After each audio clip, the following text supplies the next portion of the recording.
खड्डा थाने के चौकीदारों को किया गया साइकिल व टार्च वितरित। नमस्कार, आप देख रहे हैं जनमंच खबर। पुलिस उपाधीक्षक खड्डा व प्रभारी निरीक्षक खड्डा द्वारा चौकीदारों को साइकिल व टार्च वितरित किया गया।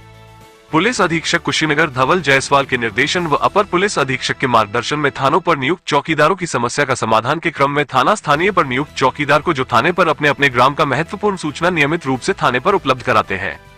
रात व दिन में ड्यूटी होने के कारण आने जाने में सहूलियत मिले तथा समय से सूचना थाना तक पहुंचे, इस बात का ध्यान रखते हुए उच्च अधिकारीगण के निर्देशन में पुलिस उपाधीक्षक खड्डा संदीप वर्मा व प्रभारी निरीक्षक खड्डा अमित शर्मा द्वारा चौकीदारों को साइकिल व टार्च वितरित किया गया।